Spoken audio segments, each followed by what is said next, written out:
मालती की बहू मेघा उन दिनों काफी भोली बन गई थी।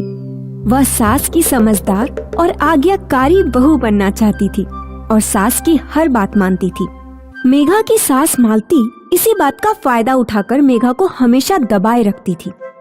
एक दिन मेघा कॉल पर सहेली से बात कर रही थी। हाँ शिल्पा बोल, तू कैसी है? मैं ठीक हूँ। क्या तू पार्टी दे रही है?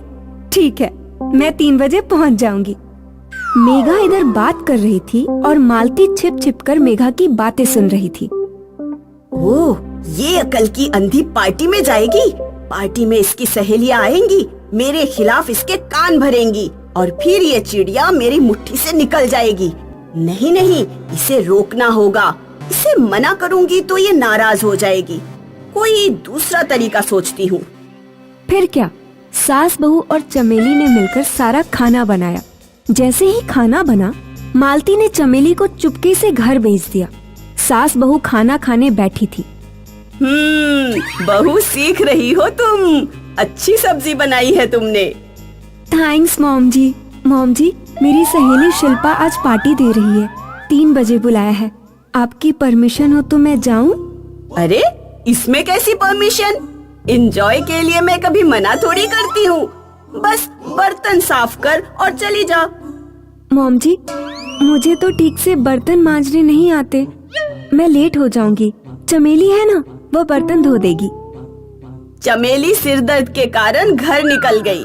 बेटा, अच्छा मौका है। तुम्हें बर्तन मांजना सीखना है ना, आज सीख लो। ठीक है मॉम जी, फटाफट बर्तन धोकर निकल जाऊंगी। मैं भी देखती हूँ तू कैसे जाती है। फिर क्या, भोली मेघा बर्तन मांजने लगी और बर्तनों में खो गई।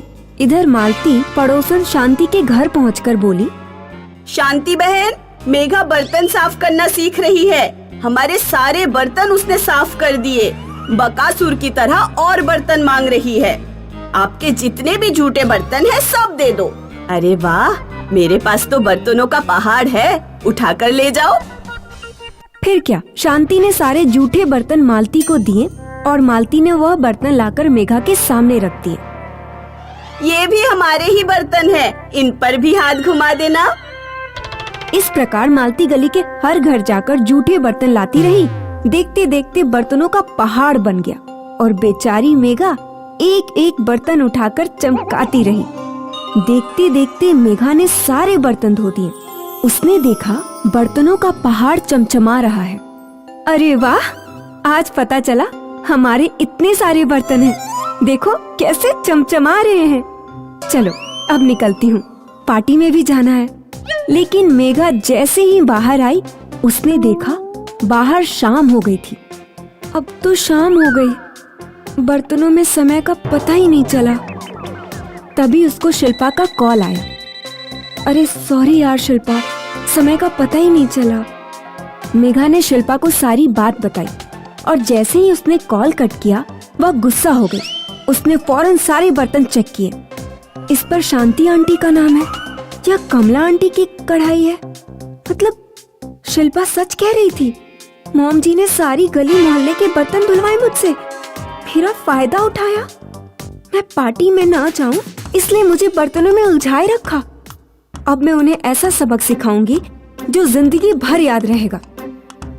फिर मेघा ने एक एक बर्तन उठाया और घिस घिस कर बर्तनों के सारे नाम मिटा दिए और सारे बर्तन एक दूसरे में मिक्स कर दिए ताकि बर्तनों की पहचान मिट जाए। अब आएगा मजा। तभी मालती वहाँ आई और बर्तनों का पहाड़ देखकर बोली, कैसे चमचमा रहे हैं मेरे बर्तन। शाबाश बेटा। और तुम्हारी पार्टी का तो मुझे याद ही नहीं रहा, तुम तो याद दिलाती। It's okay mom ji, party तो अभी बाकी है। सारी औरतें जब अपने अपने बर्तन लेने आई तो उन्होंने देखा सारे बर्तन एक दूसरे से मिक्स हैं, एक जैसे लग रहे थे और नाम भी मिटाए हुए थे। शायद यही कढ़ाई मेरी है।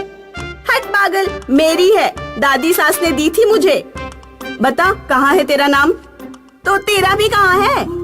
इस प्रकार औरतों का झगड़ा शुरू हो गया। मालती कुछ समझ नहीं पा रही थी। फसाद की जड़ तो मालती है। उसकी बहू ने बर्तनों से नाम मिटा दिया। मैंने सारे बर्तनों में अपना नाम लिखवाया था। हाँ हाँ, बर्तन धोने नहीं आते तो क्यों धुलवाए बहू से बर्तन। सारे बर्तन बर्बाद कर दिए। रात का खाना बनाना है और हम बर्तनों में ही उलझ गए। ये सब मालती की गलती है। हाँ हाँ, इसी की गलती है। मारो इसे। हाँ हाँ, मारो इसे। अरे नहीं, मेरी बात सुनो। लेकिन औरतें कहाँ रुकने वाली थी। उन्होंने मालती को पीटना शुरू किया और उसकी जोरदार पिटाई की। इस प्रकार मेघा ने मालती को अच्छा सबक सिखाया